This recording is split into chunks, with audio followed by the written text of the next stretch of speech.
नमस्कार, मेरा नाम है सौम्या खान और आप देख रहे हैं इंडिया डेली का डिजिटल प्लेटफॉर्म। दिल्ली के आउटर नॉर्थ जिले के अलीपुर इलाके में दर्ज की गई 1 साल पुरानी गुमशुदगी की रिपोर्ट अब एक दिल दहला देने वाली हत्या की कहानी में तब्दील हो चुकी है।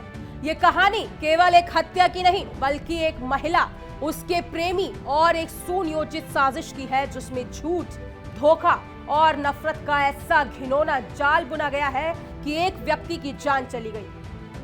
मामला सामने आया है प्रीतम प्रकाश की हत्या का, जिसकी गुमशुदगी की रिपोर्ट उसकी पत्नी सोनिया ने खुद दर्ज करवाई थी। अब पुलिस ने मामले की गुत्थी सुलझाते हुए सोनिया, जिसकी उम्र है 34 साल, और उसके प्रेमी, जिसकी उम्र है 28 साल, रोहित को गिरफ्तार कर लिया है। दोनों को 1 अगस्त को हिरासत में लिया गया।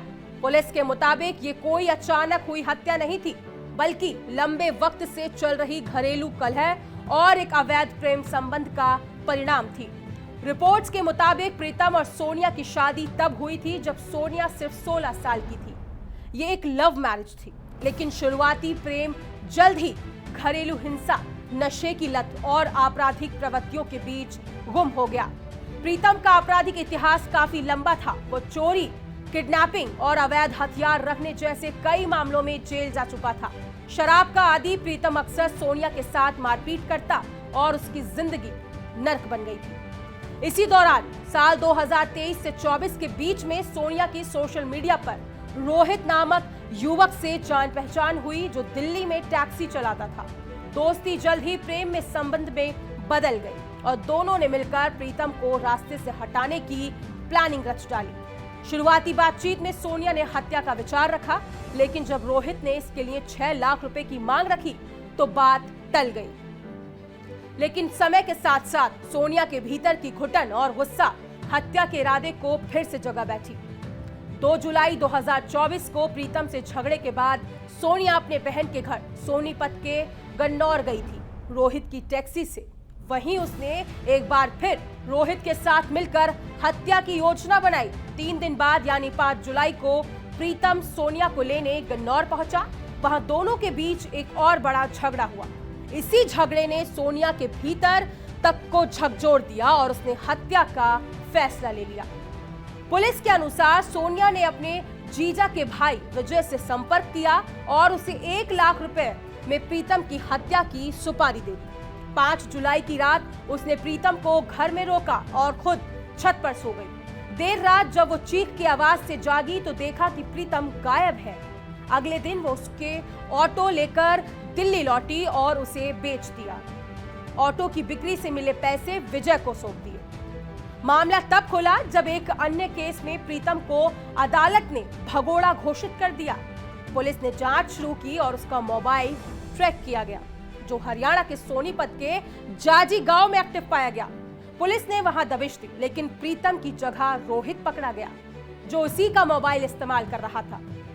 पुलिस पूछताछ में रोहित टूट गया और उसने कबूल कर लिया कि वो सोनिया का प्रेमी है और हत्या में शामिल था।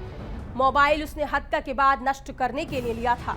इसके बाद पुलिस ने सोनिया को भी गिरफ्तार कर लिया। पूछताछ में दोनों ने पूरी साजिश स्वीकार की और एक-एक कड़ी जुड़ती चली गई। जब पुलिस ने हरियाणा के सोनीपत जिले में अज्ञात शवों की फाइलें खंगाली तो उन्हें पता चला कि 10 जुलाई 2024 को अगवापुर गांव के पास एक नाले में एक अज्ञात शव मिला था, जो दरअसल प्रीतम प्रकाश का था।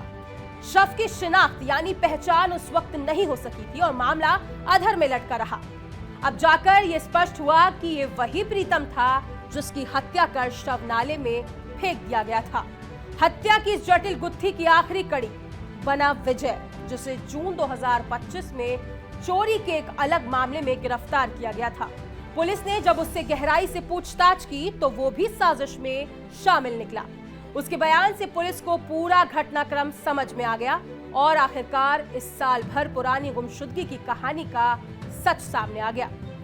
ये मामला केवल एक हत्या का नहीं है, बल्कि ये उन खतरनाक रिश्तों की कहानी है जो विषाक्त हो चुके हैं। जो एक ऐसा रिश्ता जिसमें प्रेम की शुरुआत हुई थी, लेकिन उसका अंत हत्या, साजिश और धोखे पर हुआ।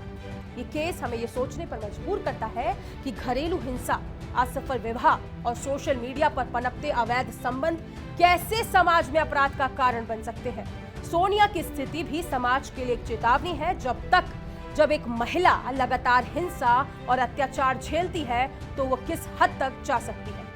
फिलहाल सोनिया, रोहित और विजय तीनों को पुलिस ने गिरफ्तार कर लिया है और हत्या, आपराधिक साजिश, साक्ष्य मिटाने तथा धोखाधड़ी जैसी धाराओं के तहत केस दर्ज किया गया है। जांच जारी है और पुलिस अब कोर्ट में पुख्ता सबूतों के साथ चार्जशीट दाखिल करने की तैयारी में है। इस केस से एक बार फिर साबित होता है कि चाहे साजिश कितनी भी गहरी क्यों ना हो, कानून के हाथ लंबे होते हैं और इंसाफ देर सवेर जरूर होता है।